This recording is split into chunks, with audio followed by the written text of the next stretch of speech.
নমস্কার, জি 24 ঘন্টায় আপনাদের স্বাগত। আমি শিলাদিত্য। আছড়ে পড়েছে রিমাল এবং তারই সঙ্গে রাজ্যের বিভিন্ন প্রান্তের ছবি আর কলকাতার ছবিও তুলে ধরেছি।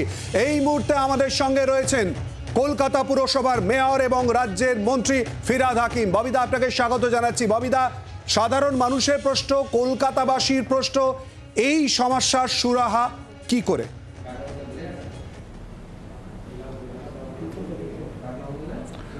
দেখুন, আমরা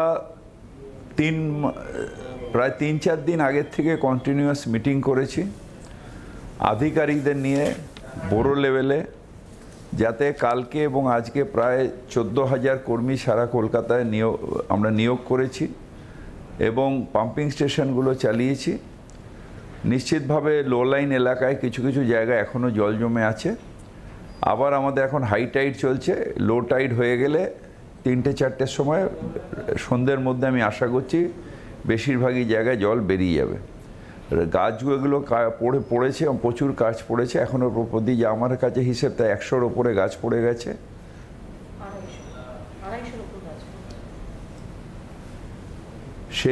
সেই গাছগুলো আমরা ইনস্ট্যান্টলি আমাদের টিম রয়েছে, তারা গিয়ে গাছগুলোকে কেটে ফেলছে।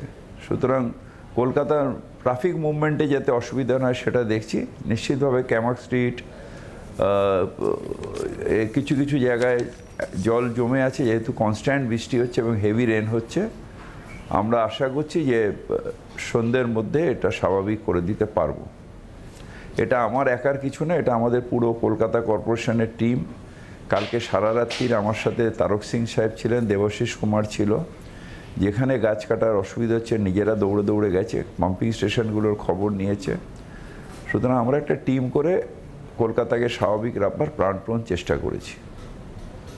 ববিদা, আপনি এইমাত্র যে জায়গাগুলোর কথা বললেন তারই সঙ্গে যদি আমরা যোগ করি ঠনঠনিয়া সহ বিস্তীর্ণ জায়গা, একেবারে আমরা যদি দেখি বহুদিন ধরে এই জায়গাগুলো কিন্তু বারবার করে শিরোনামে চলে আসে জল জমার ক্ষেত্রে। স্থায়ী সমাধান কিভাবে? কলকাতার মানুষের এটা একটা বড় প্রশ্ন নয় কি ববিদা? আমার স্ট্রিট নিশ্চিতভাবে এটা নিয়ে পরিকল্পনা চলছে। যেহেতু এমসিসি রয়েছে, আমি এটাকে এক্ষুনি অ্যানাউন্স করতে পারবো না, কিন্তু আমি আপনাকে হিস্ট্রি বলি। কলকাতায় যখন মহানাগরিক ছিলেন নেতাজি সুভাষচন্দ্র বোস, এরকম ঠনঠনিয়া কালীবাড়ির কাছে কোমর অবধি জল শুনে উনি এখান থেকে গামবুট পরে, রেনকোট পরে হাঁটতে হাঁটতে গিয়েছিলেন। সব আধিকারিকরা পেছনে দৌড়েছিল। সেই সময় থেকে সুভাষ বোস এটা স্বপ্ন ছিল যে ঠনঠনিয়া কালীবাড়ি এলাকা জল জমা মুক্ত হবে। এইটা আমরা ইলেকশনের পরে এটা অ্যানাউন্স করব, এখন আমি বলছি না। কিন্তু নেতাজি সুভাষ বোসের কাছে ওটা আমাদের কাছে এটা অত্যন্ত জরুরি, ওনার স্বপ্নটাকে ঠিক করা, এবং এটা আমাদের শ্রদ্ধাঞ্জলি থাকবে ওনার কাছে যদি এই জায়গাটাকে আমি ঠিক করতে পারি। ববিদা, আপনি বললেন এমসিসির জন্য যদিও এই মুহূর্তে বলতে পারছেন না, মেয়র ফিরহাদ হাকিমের কাছে এটা কি সব থেকে বড় চ্যালেঞ্জ কলকাতাবাসীর জন্য?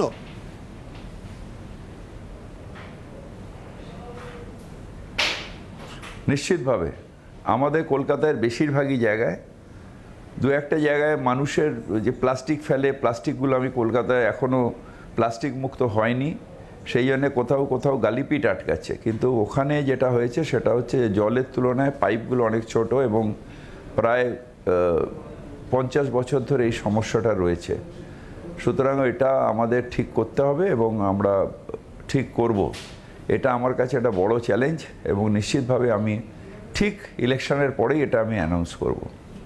ববিদা, আমরা দেখতে পাচ্ছি আপনি যেখানে বসে রয়েছেন কন্ট্রোল রুম কলকাতা পুরসভার তরফ থেকে যেটা খোলা হয়েছে, আমফান ইয়াস থেকে শিক্ষা নিয়ে কি কলকাতা পুরসভার তরফ থেকে এবারে অতিরিক্ত ব্যবস্থা নেওয়া হলো?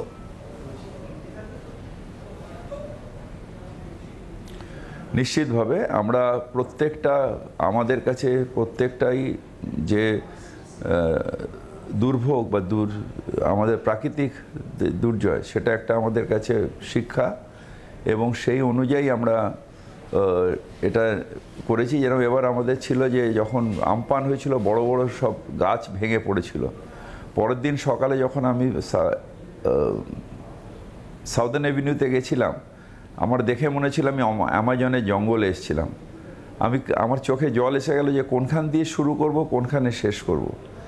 এখন আমরা সাউদার্ন পার্কের ওখানে এবং আরেকটা রাজবাড়ির কাছে বড় ক্রেন ডেপ্লয় করে দিয়েছি। যদি এরকম কোনো গাছ পড়ে তাহলে আমরা তুলে নেব। যদিও রবীন্দ্র সরোবরের ভেতরে এখনও গাছ পড়ছে, গোড়া লুজ হয়ে গিয়ে এখনও কিন্তু গাছ পড়ছে। সেই জন্য আমি বলেছি রবীন্দ্র সরোবরকে এবং সুভাষ সরোবরকেও এবং সব পার্কে কালকের দিনটা বন্ধ রাখতে, কারণ অনেকগুলো জায়গায় লুজ হয়ে গেছে। এক তো ওপরে হাওয়ার দাপট খেয়েছে, তারপরে কনস্ট্যান্ট বৃষ্টির জন্য গোড়া লুজ হয়ে গেছে, তাই অনেক গাছ এমনিতেও আস্তে আস্তে ধূপ ধূপ করে পড়ে যাচ্ছে। মানুষের সতর্কতার জন্য আমরা পার্ক এবং রবীন্দ্র সরোবর, সুভাষ সরোবর কালকের দিনটা বন্ধ রেখেছি। ববিদা, একটুখানি আমাদের সঙ্গে থাকুন। আপনি যখন আমাদের সঙ্গে সরাসরি কথা বলছেন, প্রচুর ফোন আসছে, যার মধ্যে একটি ফোন আমরা একটুখানি নিয়ে নেব। প্রবীর ভট্টাচার্য ফোন করেছেন এই মুহূর্তে। আপনার প্রশ্নটা খুব সংক্ষেপে বলুন। নমস্কার কবিতা। কবিতা নমস্কার, আপনি প্রশ্নটা করুন। নমস্কার ববিতা। নমস্কার। নমস্কার প্রবীর দা। বেলঘরিয়া কামারহাটি অঞ্চলের নম্বর ওয়ার্ড থেকে নন্দননগর বসাকপাড়া থেকে একদম হয়ে যাচ্ছে। বারবার আমি আপনার শব্দ কেটে কেটে যাচ্ছে, আমরা বিষয়টা বুঝতে পেরেছি। ঠিক আপনার প্রশ্ন নিয়েই ববিদার কাছে যাব। ববিদা, একটা এই বিভিন্ন জায়গা থেকে এখনো যখন আপনার সঙ্গে কথা বলছি ফোনের বন্যা পরপর ফোন আসছে বিভিন্ন জায়গায়, যাতে দ্রুত সমাধান হয়। আমি খালি আর একটা বিষয়ের সঙ্গে যোগ করব। বিপজ্জনক বাড়ির ক্ষেত্রে কলকাতা পুরসভার তরফ থেকে আগে থাকতে ব্যবস্থা নেওয়া হয়। মূলত এবারে কি কি ব্যবস্থা গ্রহণ করা হয়েছে? আমরা বিপজ্জনক বাড়িগুলোকে চিহ্নিত করেছি, নোটিশ দিয়েছি। আমরা কয়েকটা জায়গায় তাদের নিয়ে এসে সেফ শেল্টারে রাখার ব্যবস্থা হয়েছে। আবার কিছু জায়গায় মানুষ বেরোয়নি, সেগুলো থানায় বলেছি ক্লোজ ভিজিলেন্স রাখতে। যদি বাড়ি দেখা যায় যে নড়ছে, ভেঙে পড়ছে, তাহলে সাথে সাথে তাদের এভাকুয়েশন করার জন্য, মানে অন্য জায়গায় স্থানান্তরিত করার জন্য। সেই কাজটার জন্য প্রত্যেকটা জায়গায়, যেখানে নর্থ ক্যালকাটা, সেন্ট্রাল ক্যালকাটা বা বিভিন্ন জায়গায় আমরা স্কুল কিছু নিয়েছি, সেই স্কুলগুলোর মধ্যে খাওয়া দাওয়া, ঘুমানোর ব্যবস্থা করেছি।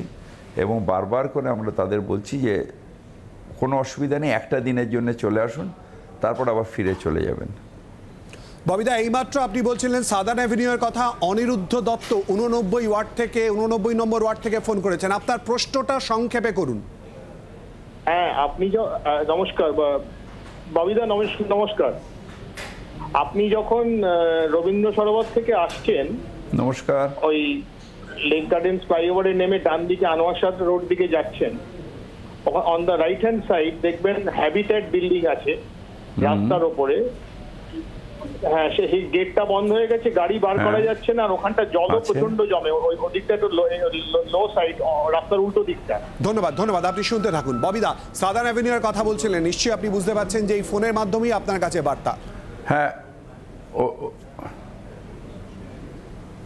হ্যাঁ, ওটা হয়েছে কি, ওটা যেহেতু ব্রিজের টোটাল জলটা ওইখানে গিয়ে জমে, আমাদের বাংলা সঙ্গীত একাডেমির উল্টো দিকে ওখানটা জল জমে, এবং আমাদের ওটা খুব তাড়াতাড়ি আমরা ওটা পাম্প করে বার করার চেষ্টা করছি।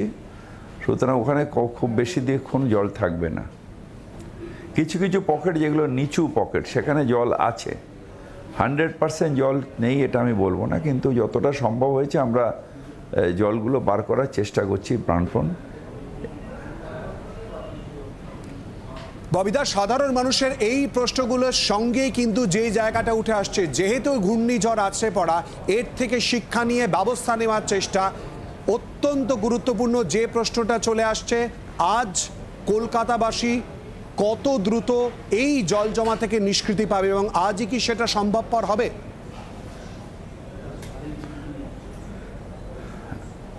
আজকে আর জল বেশিরভাগই জায়গায় জল থাকবে না, এখনই নেই আর বেশিরভাগই জায়গায়।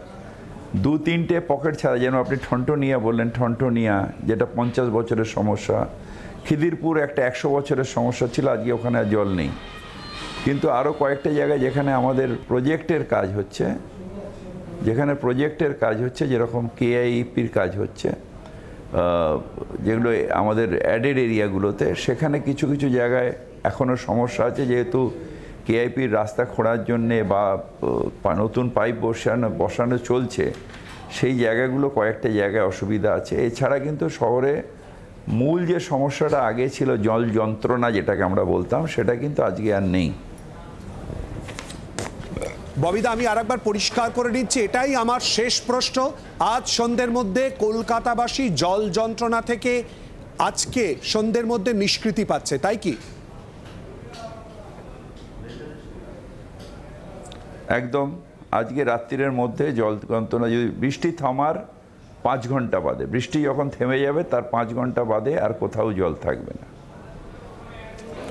ধন্যবাদ ববিদা। আমরা কথা বললাম কলকাতা পুরসভার মেয়র এবং রাজ্যের মন্ত্রী ফিরহাদ হাকিমের সঙ্গে, এবং তিনি ইতিমধ্যেই জি24 ঘন্টাকে এক্সক্লুসিভলি যে কথা বললেন যে নানান রকম ব্যবস্থা নেওয়া হয়েছে কলকাতা পুরসভার তরফ থেকে, এবং তারই সঙ্গে তিনি আশ্বস্ত করছেন বৃষ্টি থামার 5 ঘন্টা পর জল যন্ত্রণা বিভিন্ন জায়গায় যে পকেটগুলোয় রয়েছে সেই জায়গা থেকে সরে যাবে। ইতিমধ্যেই রাজ্যের মন্ত্রী এবং কলকাতা পুরসভার মেয়র জি24 ঘন্টাকে ফিরহাদ হাকিম ইতিমধ্যেই জানিয়েছেন। বাংলার আওয়াজ, বাঙালির আবেগ, জি24 ঘন্টা।